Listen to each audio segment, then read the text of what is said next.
Yawning feels simple and meaningless, but it hides complex brain behavior. You yawn even when not tired. Seeing someone yawn triggers it instantly. This effect spreads unconsciously. Yawning contagion appears in humans early.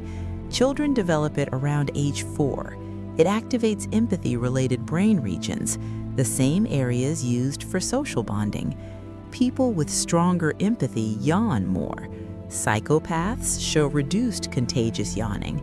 Dogs also catch human yawns. They respond more to familiar humans. This suggests emotional connection matters. Yawning helps regulate brain temperature. It increases oxygen and blood flow. A cooler brain processes information better. Social yawning may synchronize group alertness. Early humans needed coordinated vigilance. One yawn signaled state change.